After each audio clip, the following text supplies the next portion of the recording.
Welcome, everybody. Tonight, my name is Lou Jensen. This is the INE Network, the weekly gathering of the INE Network, inspiration and encouragement.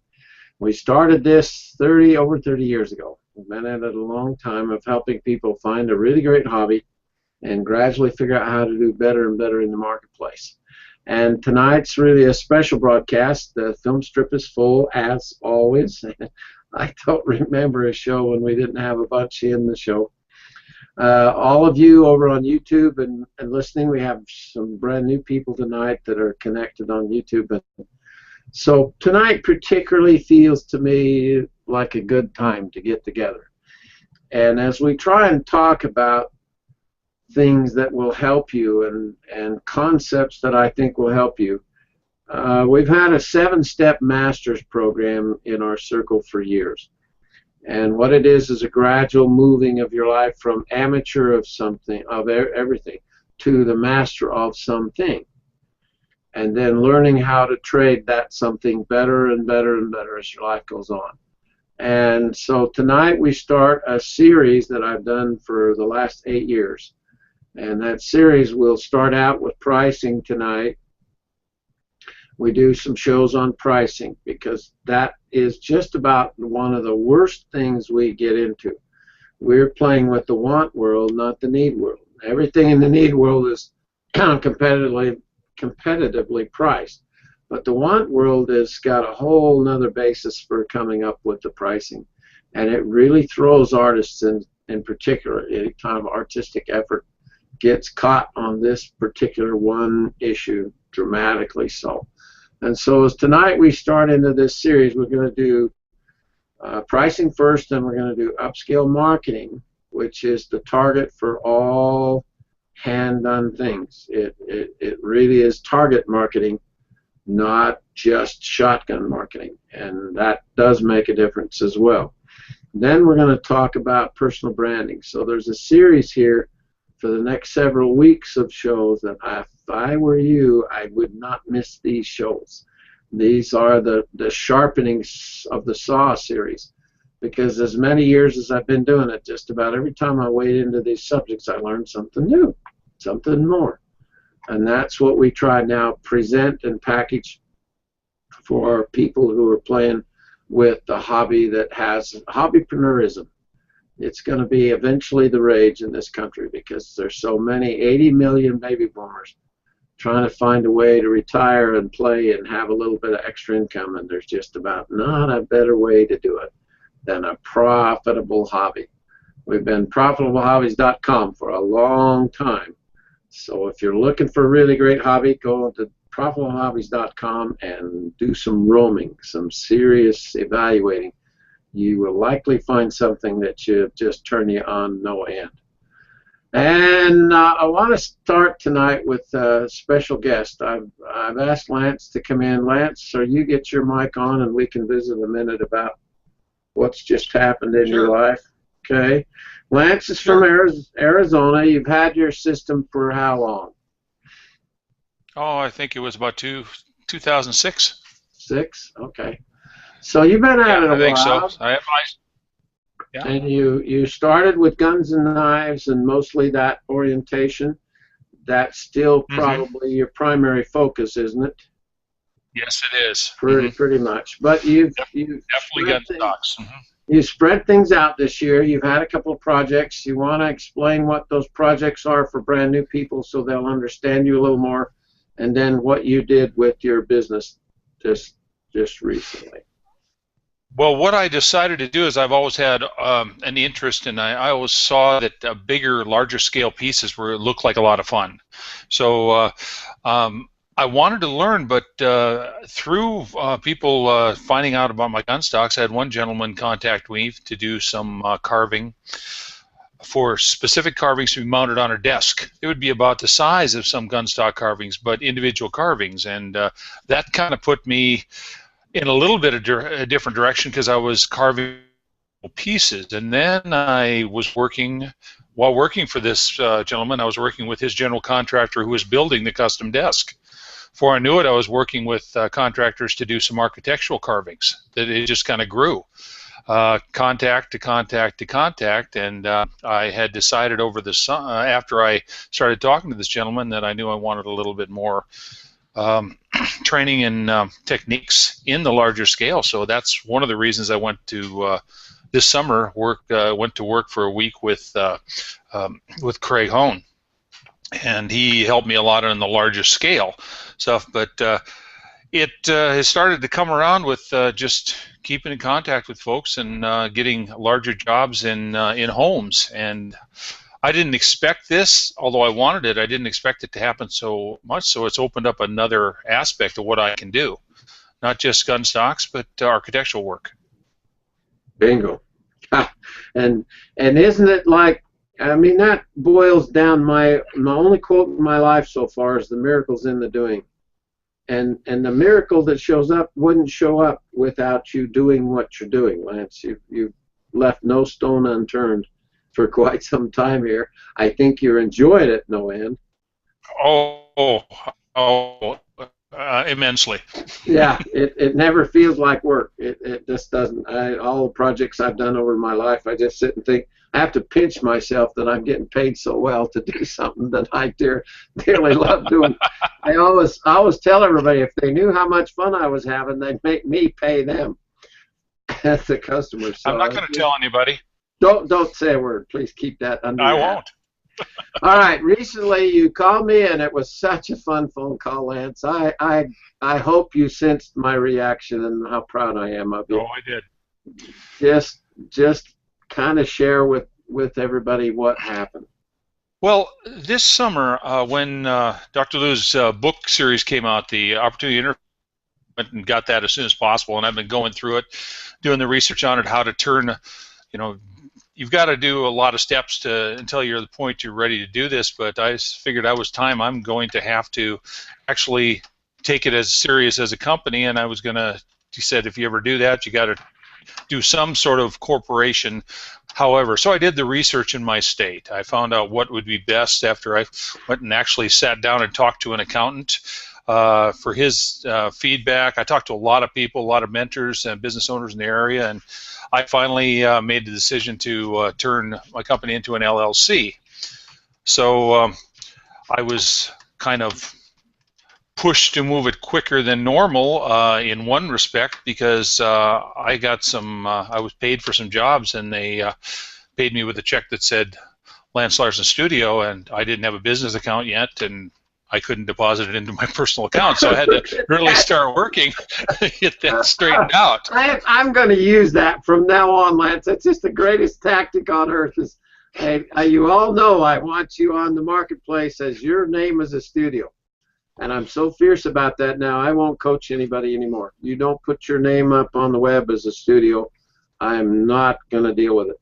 But then when you get this check that comes to you and your name is a studio, I've had that happen too. It's kind of fierce because the bank won't deal with it until you get an account that way. But it was exciting to have that. My company was paid, and that was exciting in itself. So I found out all the little nickel and diming that the cities do because the bank will say you need this, and this. Well, I thought I had everything, but there were these little dinky permits that certain cities require that they say, oh, and here, I'll take a check for this, check for that, and it'll take an extra 10 days and take an extra 4 days and all this. So it kind of pushed me back a couple of weeks, but I finally got it. Got it.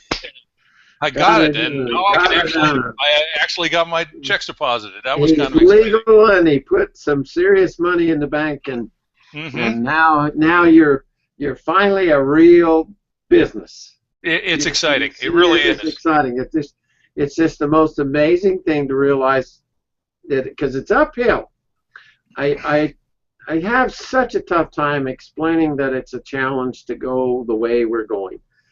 It's not entirely easy, and so as you start moving into it, what it will do is get a little easier and a little easier and a little easier, and now you've made the move now that gives you the tax advantage of a profitable hobby. And I think if there's nothing else to it, Lance, that alone is going to really dramatic this year. You're going to be able to really work the angles, and that part is just a joy. Up to now, your life has been on after-tax dollars.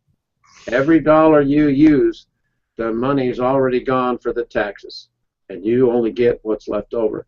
That check you put in the bank, if you think about it, no money from that check went to the Uncle Sam yet. Right. You get all the money. And so you get now to expense that money all year long and then pay a little bit of taxes on the end.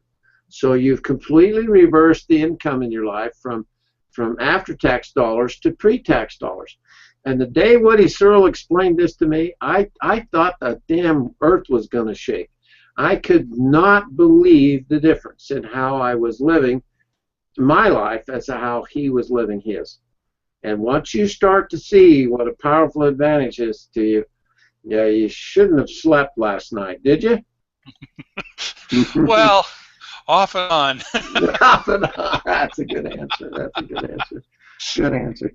I'm proud as hell of you, Lance. I've watched you struggle with the issues you've been through an awful lot in your life the last few years.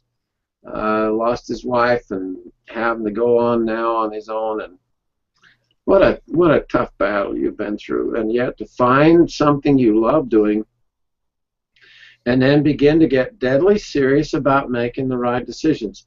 I'm sorry that there's so much in Opportunity Intersection. Intersection is is just loaded. It's 38 years of my life and built out of the success stories that we've had. And that I'm not sorry it's loaded. Well, I'm glad it's all there. It's a lot to get through, but I think the video kind of starts you. I did the video format to help you, just to try and help you get a handle on it a little bit before you wade into the book, the text. And then I've got 3 videos. The first 3 steps are to get you ready and help you do your prior planning. Then step 4 and 5 are kind of the process of actually doing the plan, the business plan. And then 5, 6, and 7 are to help you from now on. And from now on is making the damn business plan work. Keep yourself on track. Don't let yourself wander off in directions that are just ridiculous.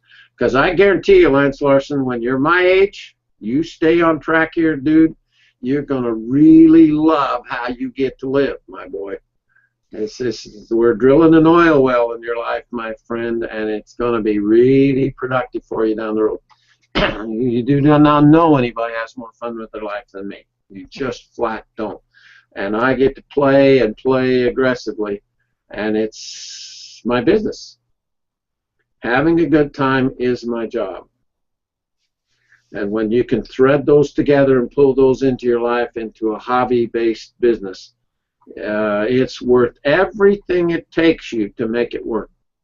Just do not back off. You have to turn into this absolute bearcat to make it work. But once you get that functioning and get a little better off. Now, I want to start tonight's show. Thank you, Lance.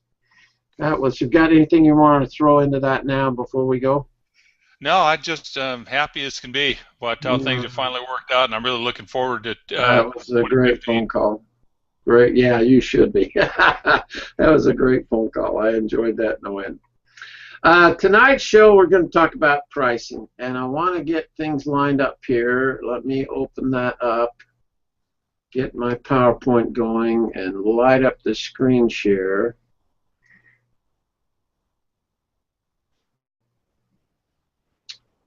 Okay, we should have it now. Should be going. Where is my... Right there.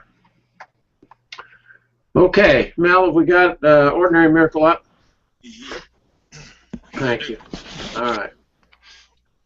What I want each of you to do tonight is to just mark this against your own circumstance. Try and decide from 0 to 100% success in business what percentage you think you are at the moment.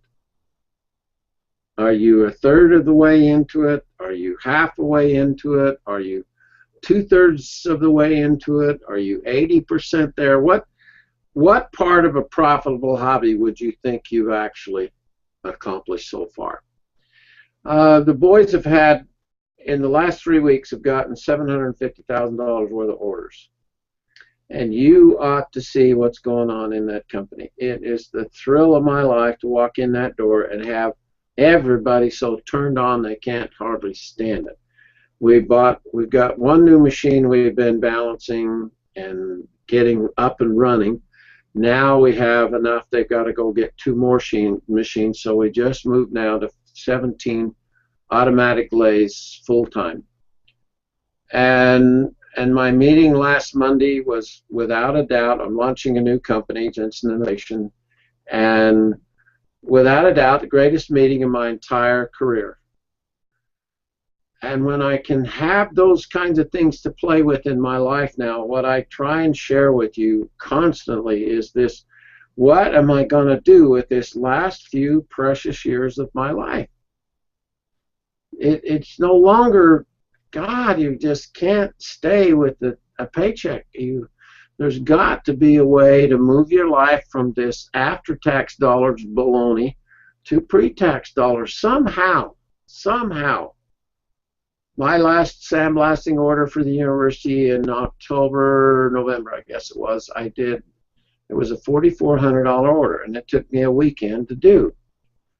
And I try and help people realize what's that worth. What would, to get yourself in that kind of income producing per hour basis? I don't know, Lance, if you've measured your income, hourly income with your carving yet, and I don't want you to bring it up right now. We'll wait and use it later. But be thinking about how much you make an hour doing what you love doing, as opposed to how much you make an hour doing a paycheck. The truth is, we become what we think. All that we might become begins with our next new great idea. Our thinking usually leads to actions, and in all reality, we're constantly in the process of making our own future. Thus you see, thoughts are things, and oh, such precious things. I believe deeply that good ideas that would help your life come to you. I think we're connected by spirit somehow to our past generations, all our ancestors. And if that's true, wouldn't your ancestors who lived before you and brought RNA and DNA and all that good stuff down to where reality is now your chance of the life? Don't you think they would still be interested in your life now? If they're out there, I dang betcha they are. And I think that's where the good ideas come from. What one person needs is not what another person needs next.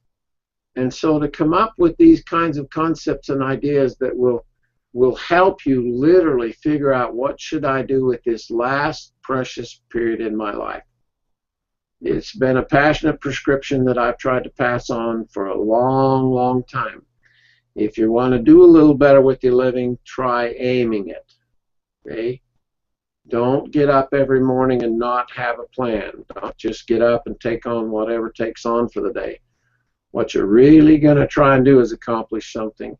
And we try and accomplish something together. This mix of us as individuals is a pretty unusual bunch, but we're all on a similar kind of wavelength, which really, I think, inspires and helps all of us.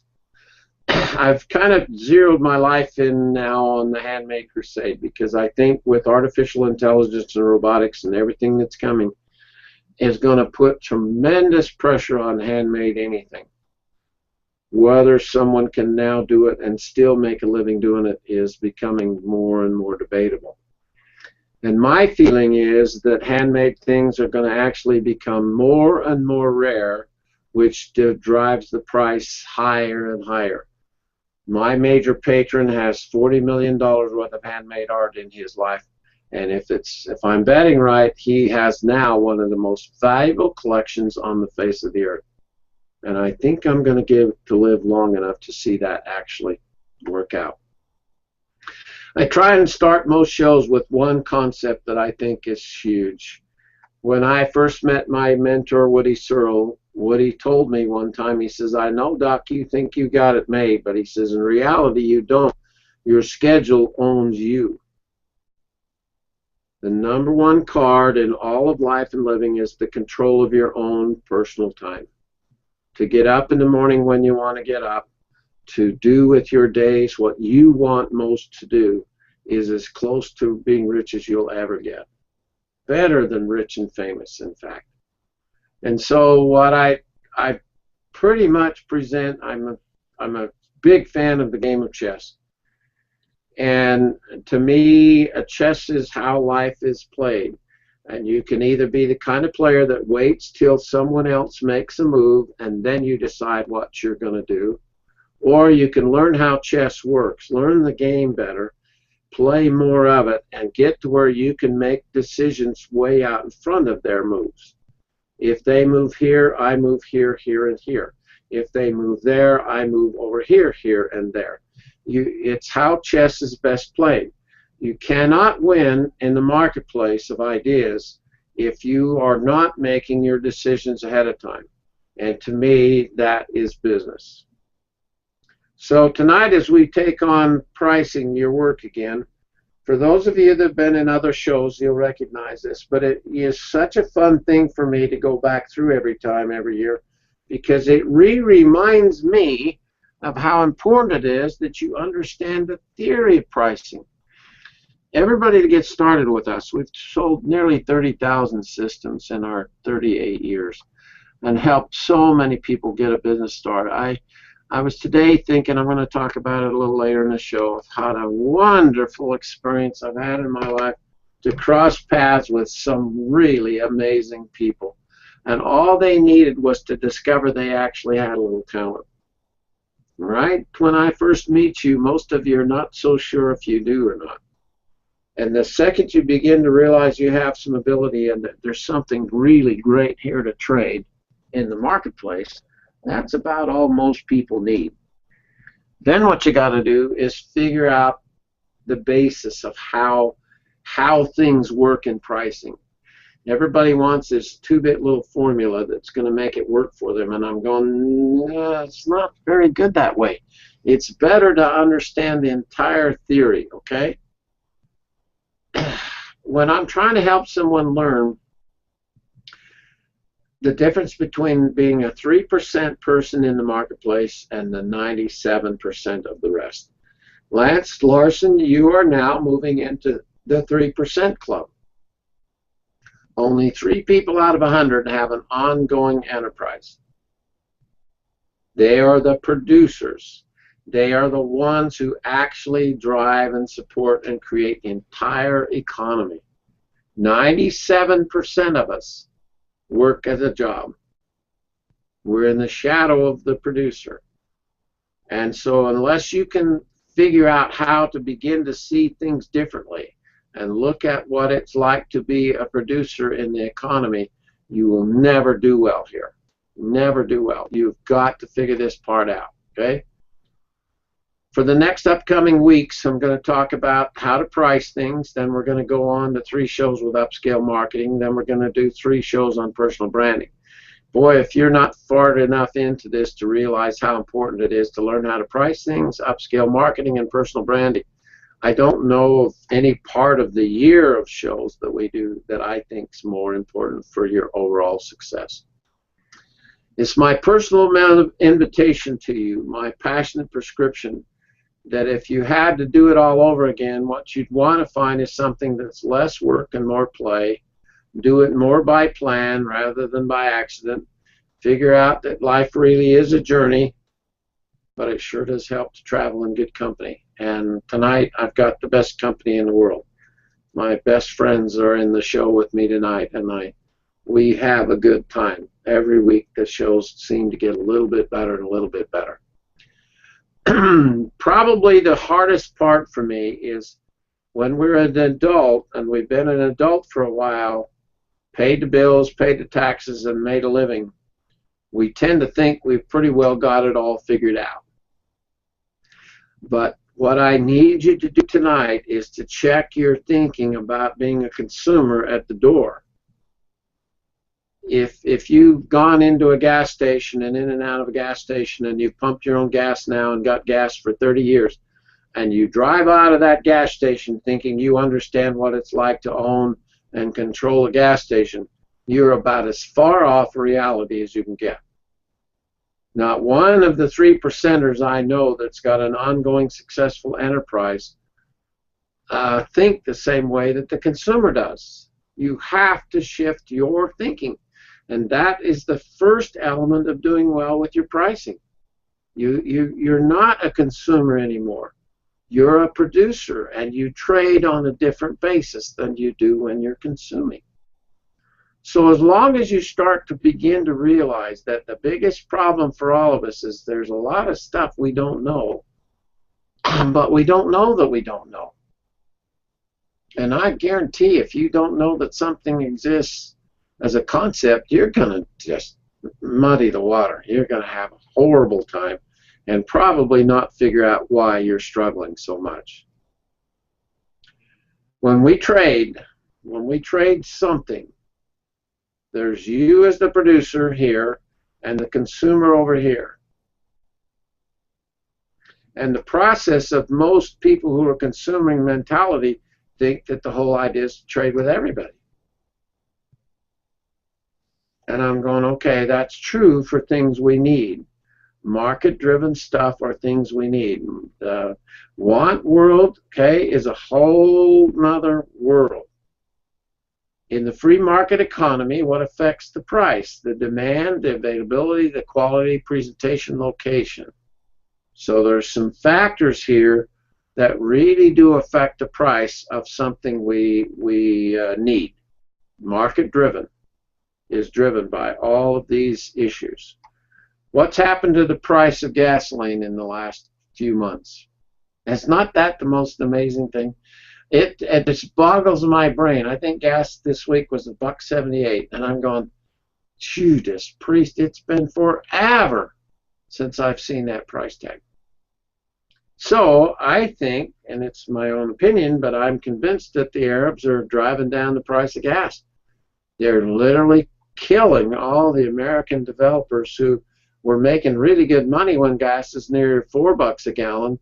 Now they can't afford to manage. They're losing ground like crazy.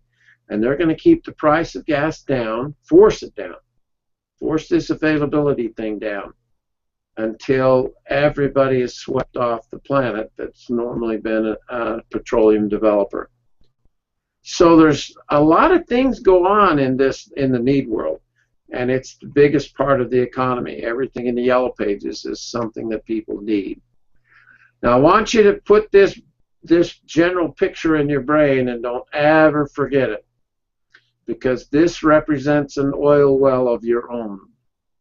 The idea is to get your business better and better and grow a customer base, Lance, that is going to sustain you when you're my age.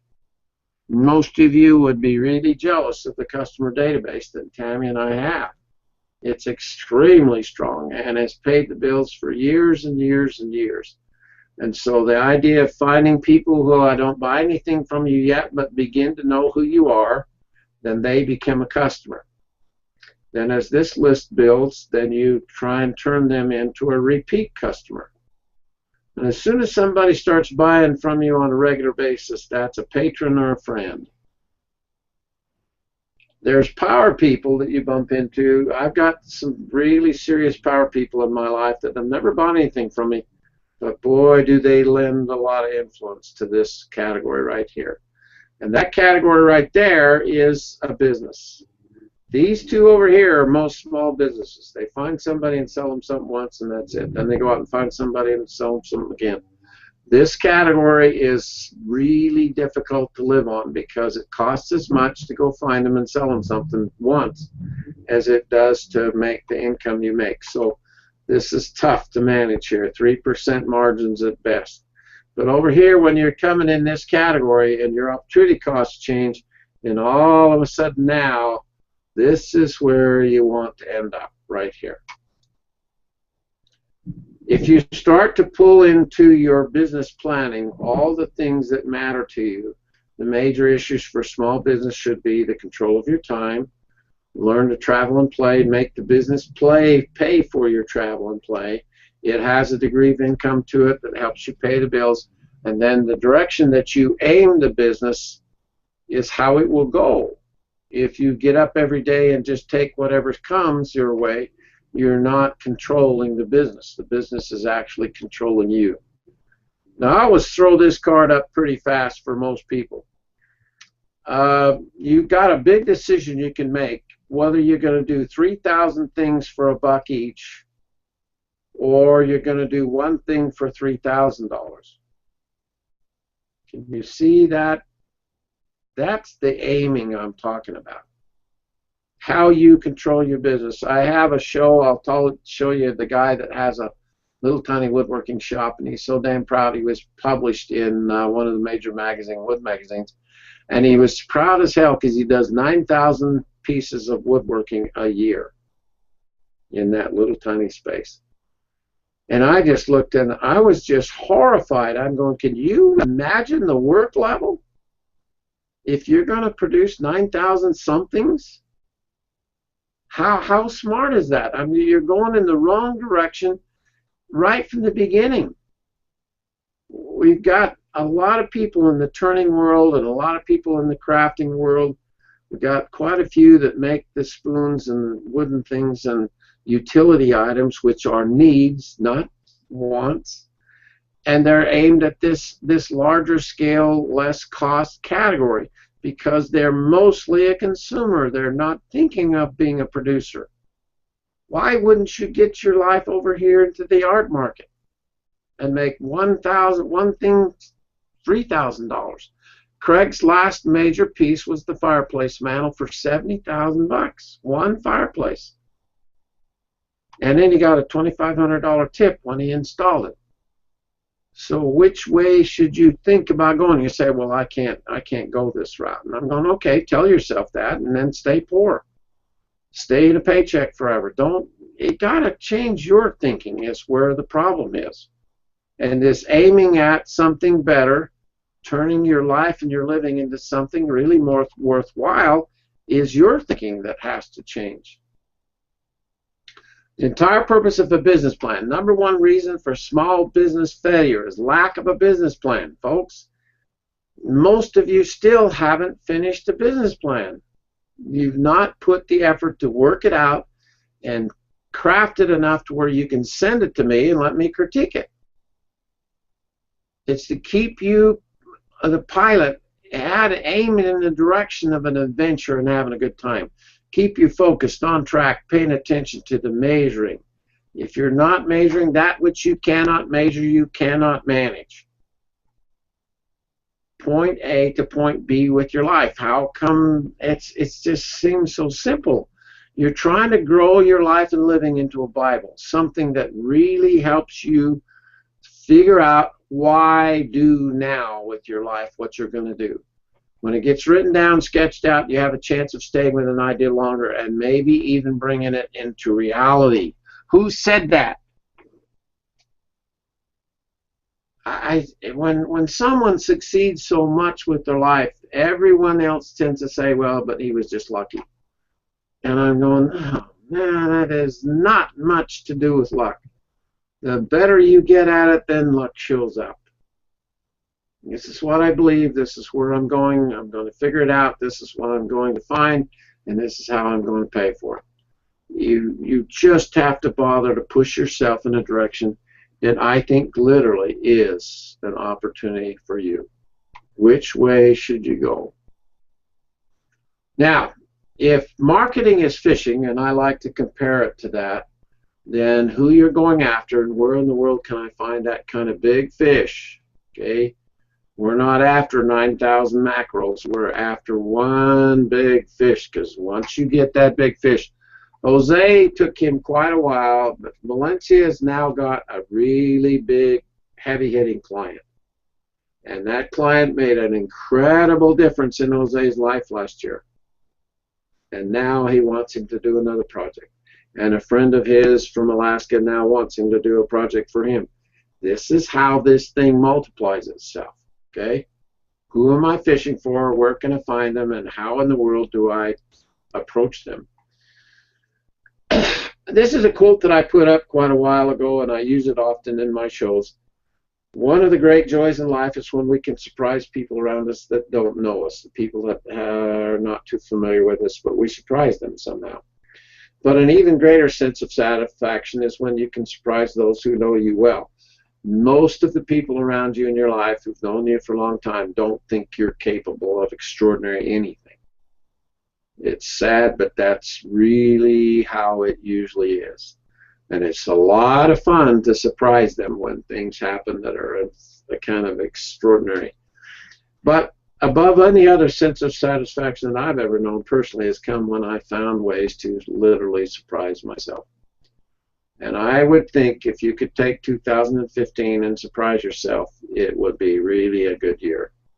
Look for those surprises that you can do for yourself. I don't know how you could have a better year than Brian Beatty's had. And I'm sorry, Brian, I misspelled it.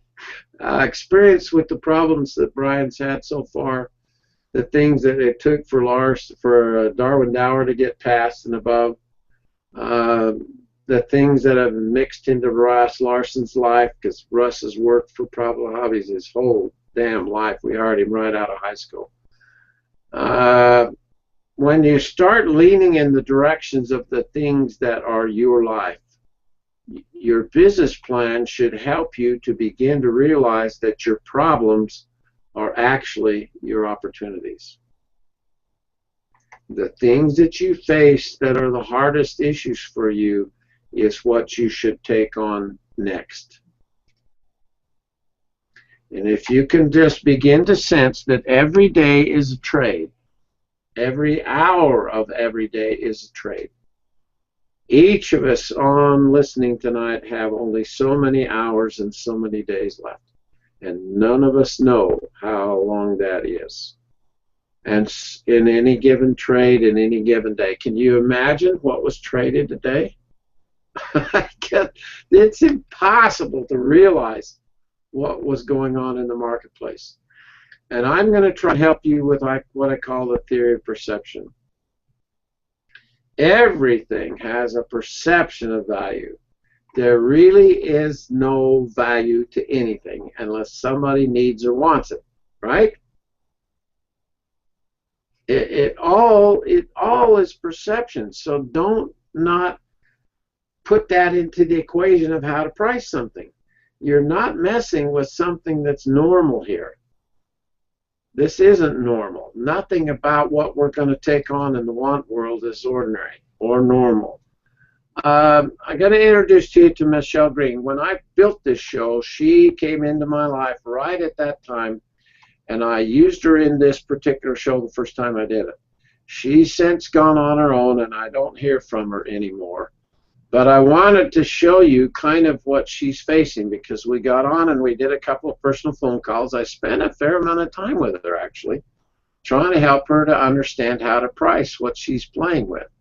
This was her first show. She did some work on some gourds. She was doing some presentation and was really kind of proud of how her stuff was turning out. She did a little show. She priced it the best she could. That's not bad. You know, those are fairly decent pieces. And she did a little craft show. She lives up in Washington area, the Inland Passageway area. And she was so struggling because she didn't do very well. She paced them out, put a price on, and all she could think of it was wrong was the price was too high. So the big question now is, how should she come up with a price? What do you do that helps you decide what this hand-done gourd should really be? Should it be $30 or several $100s? We have our leading master in the gourd carving arena is Denny Wainscott from Indiana. Denny's had his equipment and been a part of our network for years, and Denny's pieces sell for thousands of dollars a piece when hers wouldn't even sell for hundreds. So what's the difference? Is the quality here that much better? Every time I bump into someone who's an avid collector here now, because I do a lot with the gourd world and I go to the international show often, and we got quite a few in our network are making some serious money doing gourd art. And it's never this, I got this most amazing carving on here. It's, I own a Denny Wainscott piece. Do you understand that what happens in the value of the piece is driven up most because it's Denny Wainscott's name? It's a Greg Woodard piece. It's a Denny Wainscott piece. You can't drive the price up by advancing the quality very much. Sometimes that helps. Sometimes your work is just beginning and amateur enough that you really do need to develop your skills more. But you can come down in price anytime, but turning the price and keep it going up and up and up, that's by design. That's not an accident. This is Denny Wainscott's $20,000 piece. He's sold several in this price range now. And when you sit and think, can I do one gourd for 20 grand or 2,000 gourds for a couple hundred? What you really need to think that through and decide which way is it going to go. The primary job of the consumer is one thing, but the primary job of the producer is exactly the opposite, okay? Their job's to get the best they can for the least price. Your job is to get the best price for the least amount of work. Exactly contrary. Denny started working with gourds because as a child his grandfather made gourds in the birdhouses. The work brought back fond memories. After a year of painting gourds, Denny discovered a high-speed carving tool that opened up a whole new medium for it. And his mission now is to show people that art can come from many different mediums. He wants to educate and share his knowledge. Beauty he sees in gourds, the process in starting by planting the seed, harvesting, drying, and seeing the design clear through with every gourd. If you change your thinking enough, you can produce some extremely powerful results. And all it has to do is a shift in your own individual thinking. ROI is return on investment. In other words, you make the effort and then you don't get the return till here. And so doing gradually a better and better job in the marketplace really requires that you have some things figured out really, really well. I make #1 point in our circle is you don't have to do this alone finally. You can stay in your own little world, but if you connect with producers in your world, have the courage to raise your prices and constantly measuring and comparing that marketplace, you're going to be able to grow this producing side of the equation. You really don't have to take this on alone. The second one there is a pattern to everything. In business, if I can figure out the pattern that's succeeding, then I can duplicate it. That's the neatest trick I've ever learned, is if somebody else is doing it and making it work and I can figure out their pattern, I've got a really good opportunity of my own of making it work. When you're selling and trading and sharing, why? What and why? When, how, where, and who? These servants, these 6 servants, are the 6 servants of Rudyard Kipling. I keep 6 honest serving men. They taught me all I knew. Their names were what, why, when, and how, and where, and who. I send them over land and sea. I send them east and west. But after they've worked for me, I give them all a rest. I let them rest from 9 to 5, for I'm a busy then, as well as breakfast, lunch, and tea, for they are hungry men. But different folk have different views. I know a person small, she keeps 10 million serving men who get no rest at all. She sends them abroad on her affairs from the second she opens her eyes. 1 million hows, 2 million wheres, and 7 million whys. Boy, this is something really significant to sit down and think about. When I show you this image, this guy is in the marketplace. He's got a business, and he's the producer, and he's trading here with the consumer. But what segment of the economy is he trying to sell to? What's likely on this table, and who is most likely to walk up? Can you see that difference? Now, if I show you this trading table, who are they trying to sell to?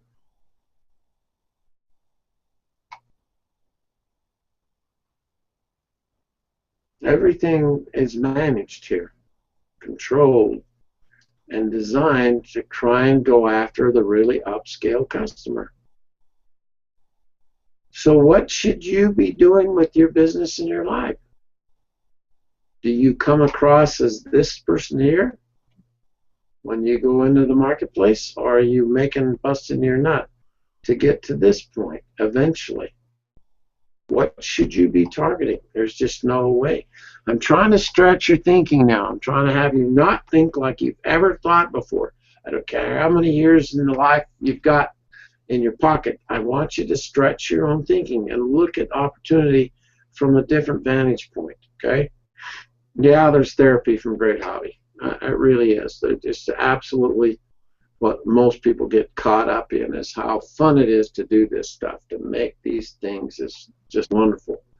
But therein lies the mountain of success, where you might pay the bills with the artworks that you produce. Underneath the therapy is this potential. And I call it Success Mountain. I'm sorry that it's all uphill. I wish it were easier, but therein lies the reason most people don't ever get here. 3 out of 100 climb this mountain. Everyone else lives and tries to survive on a paycheck. Ken Brown is my greatest story. There's no one in our circle done better than Mr. Brown. Ken fell in love with calligraphy when he was in college. He's been the world's leading calligrapher and trainer for years and years. And then I put that drill in his hand 23 years ago. We just talked on the phone just a few days ago. Oh God, he told me he's made $150,000 a year for every year since, and in some way more than that. You just have to realize that what Ken has done with power carving, a power pen on a bottle of wine or perfume, really does some amazing things. But Mike Blackburn came along, and Mike got a chance. He's a pretty quiet person, been a woodworker most of his life. Keith Holm taught him how to carve. And then all of a sudden, how I helped him set up his business and get going, a designer in Scottsdale came to him and asked him if he would carve a box for a $1 million bottle of wine. That is a $1 million bottle of wine right there. And it was the owner of Hormel Meat Companies that paid $1 million for a bottle of wine. And he wanted a treasure chest to put that bottle in. So this little treasure chest was $20,000. He's done several since then that have been $25,000 a piece for a box. For a box. But it went around $1 million bottle of wine. And when you start to realize there's something significant for you to work with here, and you begin to realize Brian is without a doubt the #1 egg carver in the world now. There's no one cutting a bigger swath than Brian. His work gets better. He's been best of state sculptor in Utah for years and years in a row. He has been to Bulgaria twice now, and he just called, says he's got another invitation to go back next year. So his effectiveness in Europe now is reaching out all beyond his life. And Brian is motivated as much as Jose was, as much as I was. Our job was killing us. We had to find another way to go. And the second you begin to discover you've got some talent to share, things really, really change and take off. And when the world is beginning to discover Brian Beatty now, it really is amazing when you begin to realize the overall potential that even carving an eggshell can have. Every person I've ever bumped into is an extraordinary individual. And that degree of you expressing your originality and your unique thinking and perspective is what you should do for your soul. And that starts to really begin to affect the overall value of things. It's your thinking that needs to change, not the damn price. My patron and buddy has a clock on his desk. It's solid gold. This sucker's solid gold. And it weighs 22 pounds. And my job is to always, when I come in the door, it's my job to look at what the price, spot price for the day gold is. And last year it was $13.08. This year it's $12.43 today. Oh, you lost a little money. Oh, darn, isn't that sad? Now I have to come in and heft it and tell him what the price value of the clock is every time I go in to have counsel with him. And Jacob has a $40 million collection. We did a tour for a museum director. The Smithsonian's coming to look at it now, and he's 84, and this collection of his handmade things have got to land somewhere. So we had a director of the museum coming that actually is where I live. The city I live in has a beautiful museum. And I'm going to lunch with her next Friday, and we're going to try and make a battle plan of how we can keep Jack's collection here in Utah. And he's now letting me film all his handmade things. And most of his stuff is extremely valuable, handmade, artistic things. And I would like it to become the core of the Handmade Crusade. The future of handmade things is going to get extremely exotic. I'm going to tell you a card in business and pricing that you should never forget. The fact in the marketplace is 10% of the population controls 70% of our wealth. Now, whatever you hear on the news and whatever upset you get with Wall Street bashing or anything else you want to talk about, please don't make that your crusade. That's just dumbass, ridiculous thinking. It's how it's been forever. Some have most of it. And the goal is for you to realize this targeted 10% of the population controls so much. They're the collectors and the patrons of artistic handmade things. They always have been, and I think it's always going to be. And so if you can't come at your business with targeted marketing efforts, you're going to waste your time. Why do it this way? Why not try and target your efforts and see if it won't be more productive this year? This is the reason, okay? The top 10 things that just sold in the art marketplace. Picasso for $95 million. Picasso for $100 million. Picasso for $104 million. I don't even know how to say this. Giacometti for 104. This one makes me nauseated. I'm sorry. I just, somebody paid $104 million for that. Ah, my God. Another Picasso. I don't know what the price tag on this one. Enormous buyer. Mitch for 119. Nearly 120. I love the fact they said 119.9. That's really close to 120 million, folks, as far as I'm concerned. He's Norwegian, and when I was in Denmark recently, I bumped into his work at the museum there in Copenhagen, and I was just flabbergasted. I'm going, oh, how in the world? Some of this stuff just doesn't make sense at all. 135 million. 140 million for Jackson Pollock. Clear back in 2006, it's probably worth 180 million now. This is in for 250. Can you believe that? Another Picasso for 140 million. This is the one that Wynn stuck his elbow through. He bought it and had it up in his office, and he turned and jammed his elbow in and tore it, so it's had to be repaired.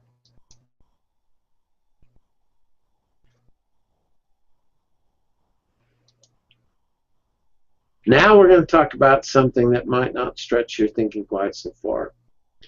Robert Eddy is a model boat builder, shipbuilder in Maine. And this is a piece, he got $265,000 for this model. The model boat builder, and yet he can get $250,000 for a model boat? Are you kidding? How does he do that? Does he just blindly stab a rich person doesn't have a clue? You don't think his name and reputation have more to do with the pricing than the boat itself?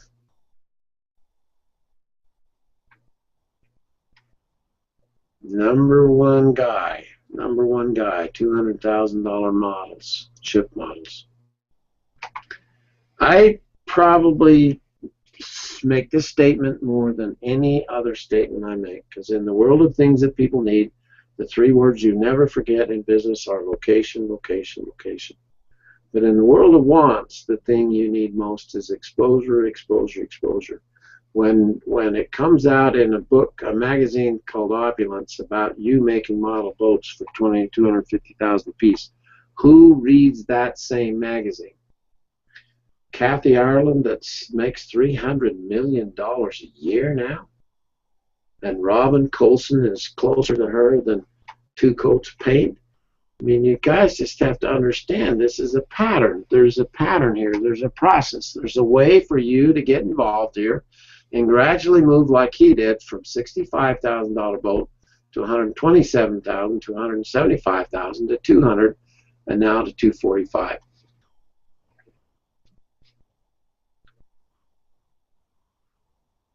I'm still struggling a bit because even though the work has been rather steady, $127,000 in '95, he finished $175,000 in '98.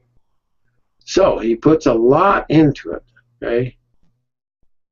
He puts a lot into his woodworking, and it has taken years to advance his magic. But I can show it to you over and over and over again, okay? Buster Winsky lived about 2 hours from me in a little tiny Utah town, Richfield, Utah. And Buster loved to make knives as much as he did to breathe, okay? And out of the blue, this little gal came. She was married to a dentist in Ogden. And she went down and took a class from Buster to learn how to engrave. And they sort of kind of fell in love, and she kind of ended up married to Buster. And they went on. Buster makes the knives. He's one of the leading, if not the leading knife maker, fashioner in the world. But then Julie started doing the engraving and the embellishing and helping design these pieces. A Warinsky piece now is extremely valuable. I went down to meet Buster and Julie the day before Thanksgiving years ago, because I knew they were beginning to get one hell of a name and reputation, and I wanted to try and start having them use the power pen. And we were having a cup of coffee together, and it was so cute. Julie said, well, should we tell him? And Buster started to laugh. They'd had the drill from the 70s, from the 80s, from the first 10 pieces. But they would never tell anybody because it was a submachine gun. It was an ace in their life, and they did not want anyone else to know they were using the power pen to work with. Now, I'm not saying all the power pen does is the relief background, lifting this out of here. Julie uses all the traditional tools of chisels and knives and doing the gold inlay. That's gold inlay. Can you see these little defects in these edges here? That's a sign of handmade. And now that's extremely valuable. Machine would drop this in perfectly. Handmade has a whole other side to it. But look how good she's getting. Oh my God, her work is just astounding. So I was going down. This is their most famous knife. This was a copy. This was a commission to do an exact replica of the King Tut dagger. It had 32 ounces of gold in it, and they got $1 million for this one knife. Unbelievably spectacular. Someone thousands of years ago made this knife to begin with, and now this is a Warinsky replica. $1 million for a handmade knife. Pretty good, huh? Then they did another one called the Gem of the Orient. It was $1 million knife, okay? And it was really interesting how the guy that bought this was sold sake, and the drink in the Orient and Japan, I think, and he sold 1 million bottles of sake a day and paid $1 million for that knife.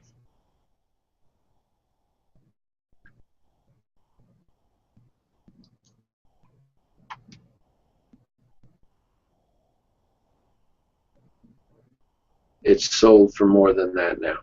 And what's interesting is once this sells in that kind of range, if it's ever sold again, what happens? What happens? It goes clear through the roof.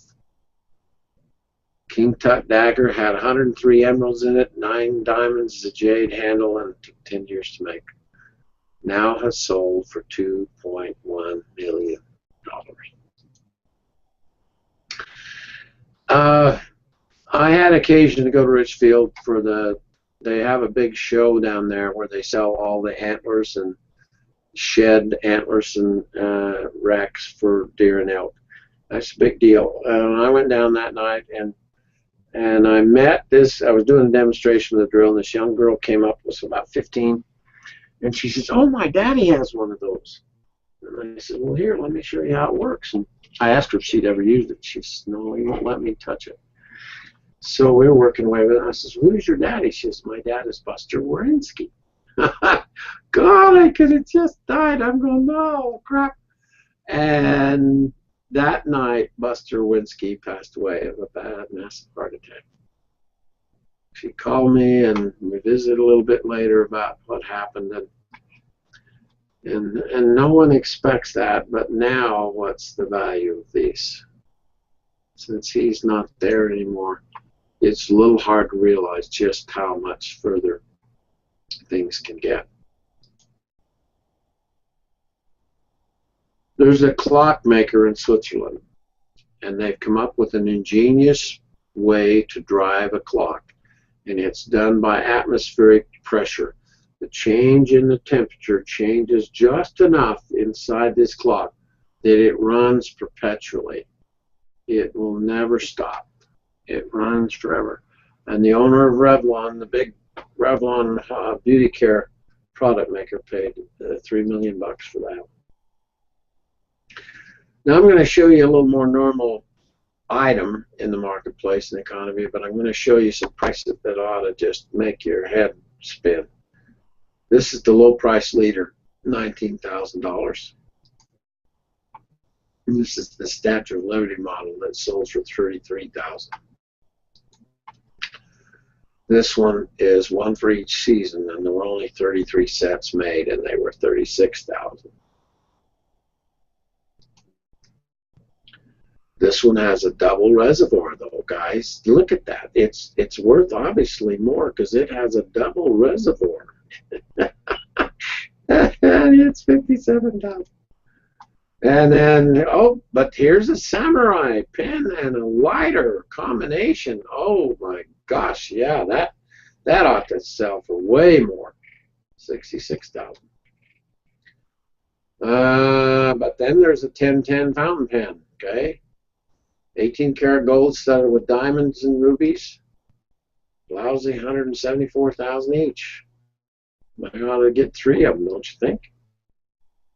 Then there was 53 of the last of the Churchill edition. Somehow he had a Mont Blanc that he liked, and it was a lousy $175,000 for 53 of them. But then Prince Rainier, there was an edition came out to honor Prince Rainier, and it was $256,000. But then there's this Gothica, 892 brilliant cut diamonds, 6-sided with Gothic cathedrals, for a lousy $406,000. Now you're beginning to see something here. This was the mystery masterpiece. Van Cleef and Arpels and Mont Blanc. They did this one in February 2006, and it sold for $730,000. But it had a patented mystery setting. They don't even tell you. They don't even tell you what it is. Patented mystery setting. Yeah, that would make it worth. Yeah, that'd make it worth at least $750,000. Then there's this one, Tarsorite stone, estimated to be over 2 billion years old, and this is made out of stone, and it sold for $995,000. But then there was a Mont Blanc $1 million pen. And just when you don't think it can't get even more, 2,000 diamonds encrusted throughout the body and a gold nib. You know, it's got to have a gold nib. It's going to be, if it gets a gold nib, it's over $1 million easily, right? $1.4 million.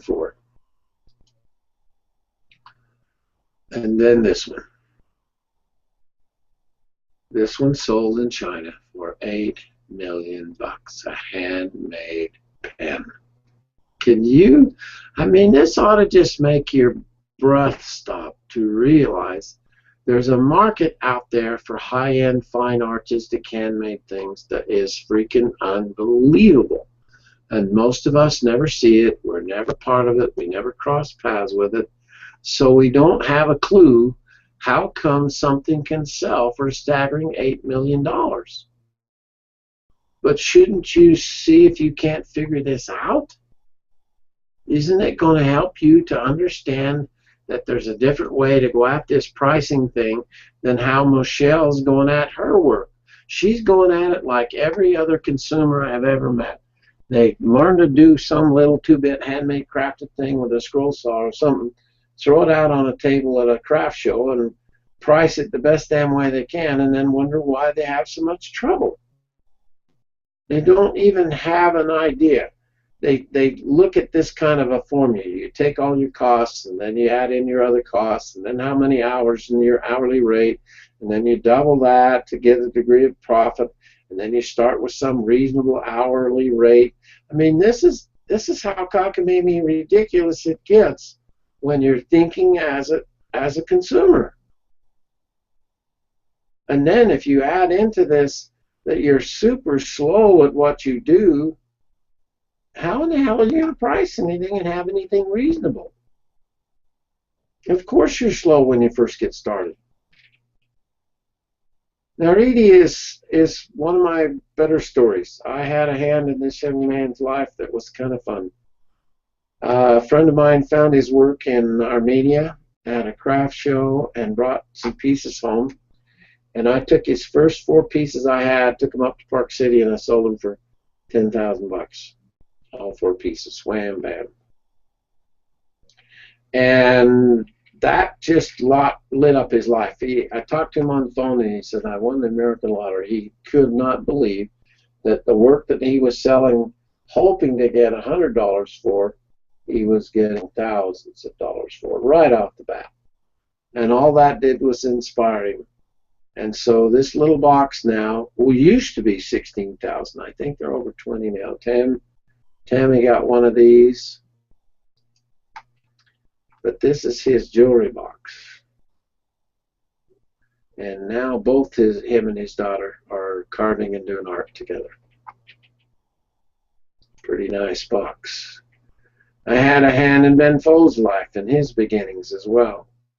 And Ben, I think, is the most successful art wood turner out there.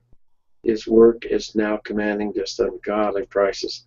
And we warred in his first thing. I wanted him to sell his first pieces for 3,000 bucks a piece, and he just was having a heart attack because he thought that was way overpriced. But he listened to counsel. He made it a try, and his first order, his first big order, was for $90,000. Now he's taken his wood carvings and wood piercings. He turns these things and then he carves them out with the drill. And now he turns them then into glass. So once the carving is done, then they're replicated in glass. And if you see the kind of things he does, he's an artist. He is a Vietnamese and escaped Vietnam under some extremely difficult circumstances. I went back to meet him in Chicago in his studio, and we spent a day together. It was just absolutely one of the highlights of my whole life was to actually get to meet Ben. And when you see the kind of art that he produces now, because he does all of it, look at the size of that presentation. And he did this panel, and he did that bowl, and he then had it cast in. This is one of his earliest ones. He did the skyline of Chicago in a bowl and then airbrushed. He was the first one in our circle to use both the engraver and the airbrush to produce his pieces. Isn't that a gorgeous, gorgeous, gorgeous thing? And to be able to pierce it with the power pen and then soft carve it here, light relief carve it here, you just, oh. But they're not sold because they're a piece of wood turning. They're sold because they're a Ben Faux piece of art, custom, unique design. Is this not the most, I got to get one of these. I just can't stand it. I got to have one of those now cast in glass. So, over our years, to try and help people understand, to grow up with the pricing of your work, to begin to understand better how that price would work when you're targeting your marketing efforts, and then realize how much pricing has to do with marketing, has to do with branding, you're going to begin to discover why some do much better than others. And when they'll listen to counsel, they'll listen to advice instead of being so damn stubborn and saying, "Oh, I got this figured out." Why don't you rethink things a little and see if you can't basically shove it into the marketplace and begin to play with the entire worldwide art marketing issue, because it's perception. It isn't a defined value. It's a perception of the value. There was a post yesterday, and I'm probably going to get my butt in a little trouble because I criticized it. They had a product up. They said it was $1,200 worth of value for $39. And I looked at that and I went, who on earth believes that someone will liquidate $1,200 worth of stuff for $39? What you do is you stretch it so far that it's just absolutely unreasonable. But what's the difference between that and a $275,000 model boat? How come that is handled so differently? And I really would like to try and teach you. If you can suddenly start realizing that you got to think like a producer and change how you go at things. I'm trying in this first show to stretch your thinking till it's just, at least you'll be more open to new options and new possibilities. I've taken eggshells from the price of nothing. You can't show me a single thing in the world that's more worthless than an eggshell, and turn it into 10 grand. The price of a Corvette, the price of a haircut, the price of groceries, the price of property. You have to begin to realize there's a difference between things we need and things we want. Okay?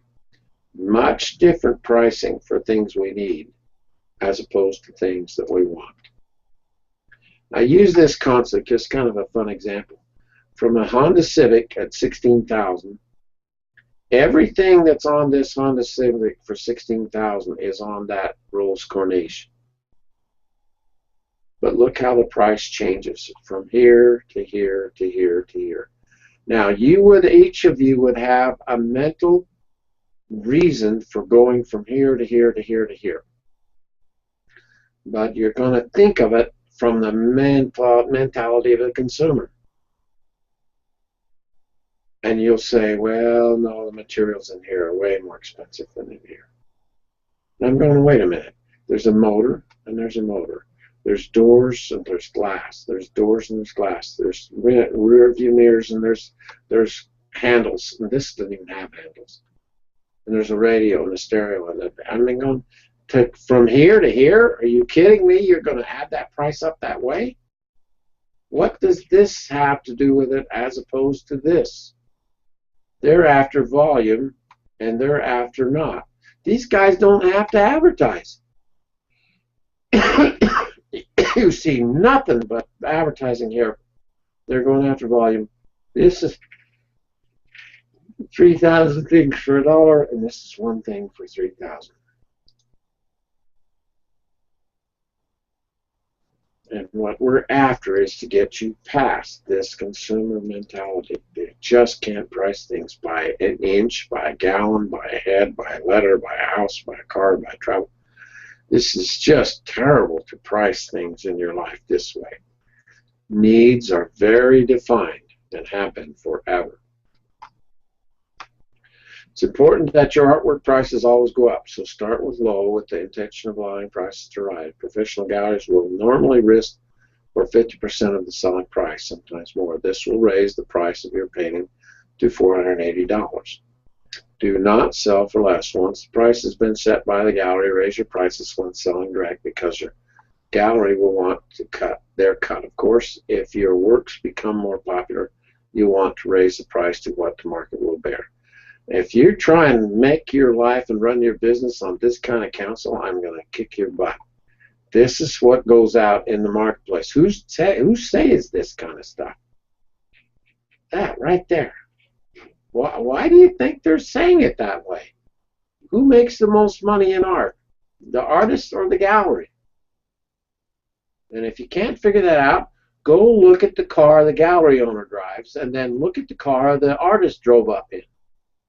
And if you can't figure out who's making the money in the art selling marketing business, I don't know how to explain it any better.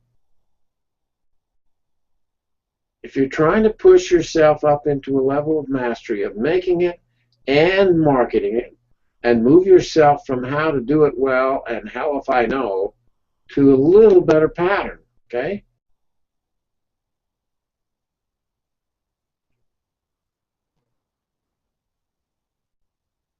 This is a starting concept. This is just barely going to make it work. If you try and work with this old, stupid 2-bit formula of how to price something, you're really going to struggle. It's BS. I'm going to take the time and add the materials, and then I'm going to equal the retail price, and that's my formula. Or I'm going to multiply by square inches. The price, the method comes handy because I can take the square inches and multiply. I had the biggest war of my life with one of our art teachers, the guy that taught me how to draw, because this is how he's priced his work his whole damn life, and he's starved his entire life long. And I'm thinking, why in the hell wouldn't you change how you go at things? It's also BS the comparison price. I'm going to look at what else is there. This is where a lot of you go. You'll see something that's in a gallery, and you'll say, well, hell, I could do that. I could make that. It's just all kinds of poor counsel when you're trying to figure out how to learn how to price things. Leave your emotions out of it. Create the art and the emotion process. Pricing should not reflect. When you inflate the price piece, otherwise similar when you're telling a prospective buyer that your pieces are less valuable. Either exhibit these pieces as sold or keep them in your studio until your market will bear the price you want for it. Oh, I hope you're getting it.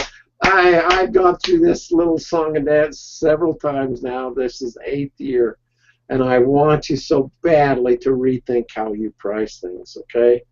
You can't do it the same old way. You've got to come up with something new. When some things are selling for these ungodly margins out there, I show you every year, several times a year, Erica's information. If this doesn't help you not sleep tonight to realize how much this girl is making, she's in Atlanta, Georgia. She makes one piece, a crystal bowl, hand engraved by an American artist. The friend may well be reckoned a masterpiece of nature by Emerson, and other quotes are available. And this is where she started. It's now, I think, 160, 65 bucks. She's raised it every year or two. She raised the price up. The ad has been a same ad for 23 years, gang. In Veranda Magazine. The back of Veranda Magazine is a quarter-page ad, and that damn ad costs her $5,000 a month to be there. How long would it take you to engrave this little 8-inch crystal bowl for $100 bucks, $150 bucks a piece? And when it's there, and it's there, and it's there, and it's there, and it's there, and it's been there 23, I've been watching it since I started. I don't know anybody I'm more honored to know as a human being. Howard Turpinning now gets over $1 million bucks a piece for his originals. And one year I was invited to go down to the Cowboy Art Show and be introduced to all of them, and got to be at the head table that night for the dinner. And Howard priced his piece over $100,000 for the first time, and the other artists, cowboy artists, were upset because he shoved the price so far up, and they're going, "This is ridiculous. There's no way now." And that piece sold that night. I was there the night when he sold peace with Darwin and Beth, and Tammy and I were there. And that piece that night was $280,000. And we got to sit and watch the lady write out the check for a piece of art. Now, my goal is to build a network and an organization that together we do a better job. Together we see more opportunities and more ways to go. And I don't know how to help you understand that 35 years of doing this and moving in the direction of developing a degree of mastery, all this is a pattern.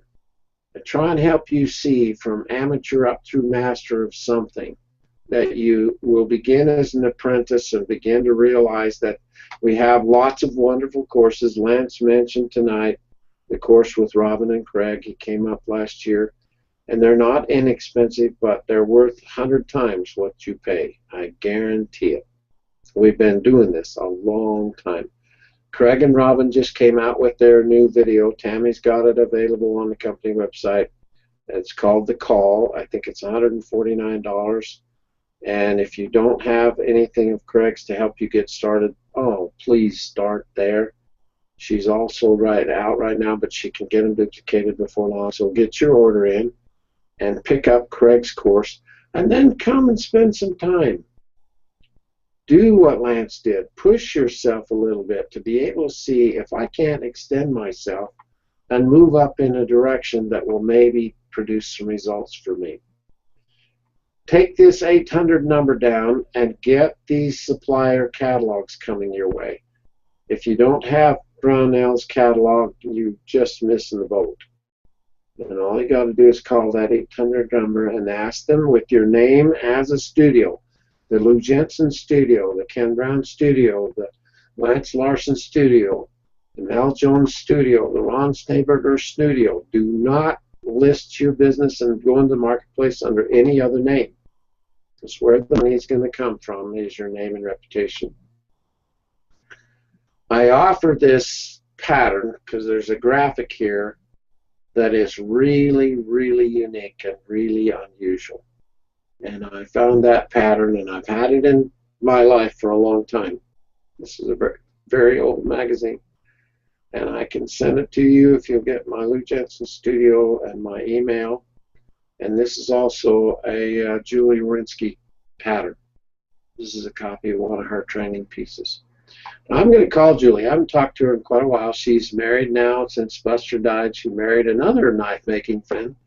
And we helped Erickson we took one of his knives and he made the knife, and then Van Tishner, one of our masters, engraved it, and it went to the international show in Paris. And she's now married to him, so I'm going to get a hold of her and find out how her life is going now. I haven't talked to her in quite a long time. Any help you need to move from amateur to more of a master and to begin to pull these concepts more into your life as we take on a whole new approach to pricing, okay? Next week's show, we're going to really go after it, and maybe this year will be your year. Who could be our next master? Robert's been a pen and ink graphic artist since the military days, and he did a Indiana home for January Craig and hanging up in his studio. Can you imagine? What an amazing, thank you. Craig did this door, was his first large-scale masterpiece, and $36,000 for a front door on a $4 million home. This is where you ought to go. Don't allow yourself to stay in the crafting side. Some of you are knocking on the crafting door, and it discourages me a little because you should see better and know better. The last thing you want is your name to be attached to crafting in any fashion, gang. You want to be known as an artist, okay? And if I can show you, and I will, I'll go through all the masters and show you what they're doing and how they've gone with their lives. In every case, that's a mountain of success that I think is really absolutely worth following. All right, I hit her hard tonight, and I hope you guys at least have something now to chew on.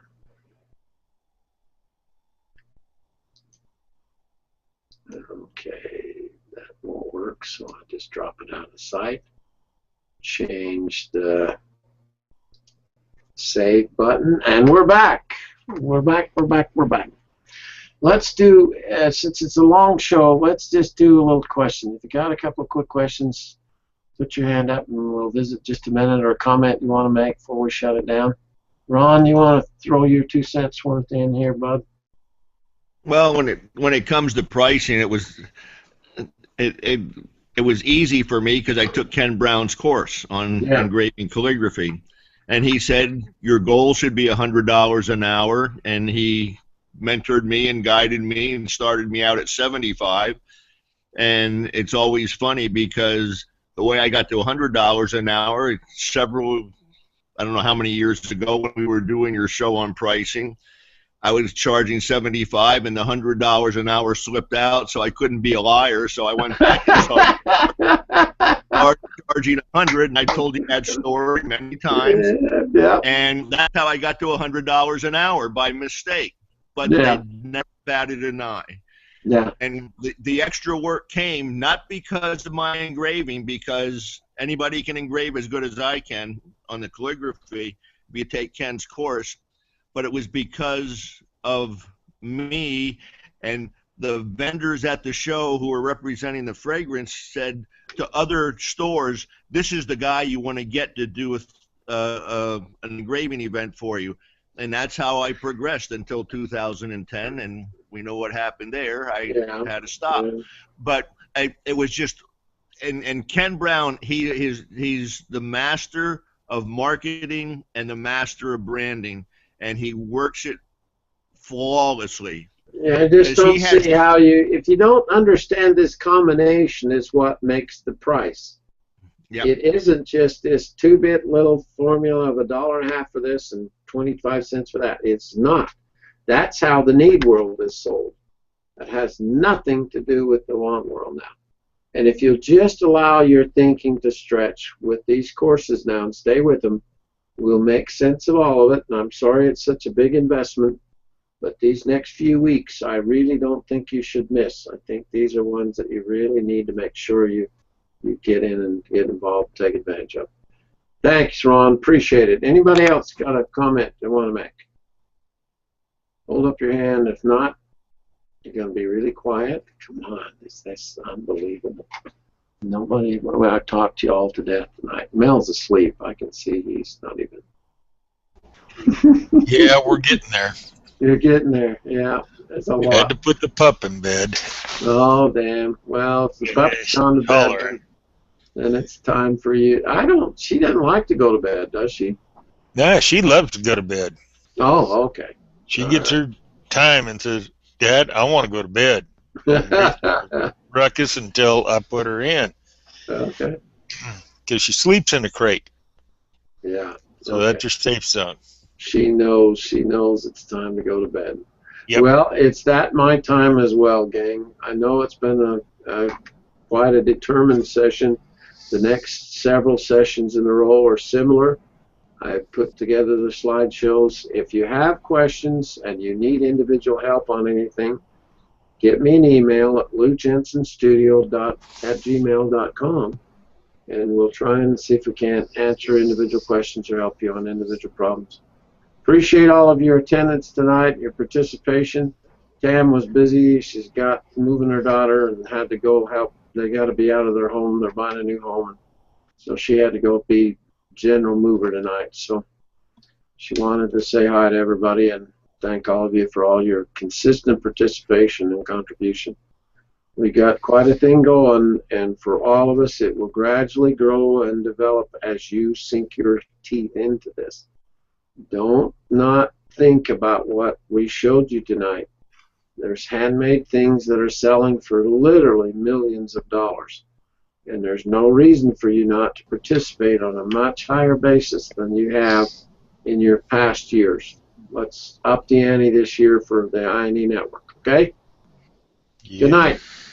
We'll see you. I got a couple pieces in an art show tomorrow. Have you? Okay. Yeah. Yeah, it's the good night, everybody. Good night. It's a VA art show and competition. Oh, cool. And we're only veterans attached to this hospital. So you're going to be able to come tomorrow night to the show and talk about it? We shall see. Okay, dude. I hope I'm keeping my fingers crossed. all right. It'll either be yeah you won or yeah you participated. Well, it's okay at this point too. That's just fun to be able to participate. All right, gang. See you later. I gotta go get some to eat. I'm getting a headache. Good night. Good night. Oh, where's my phone button here? It's right there.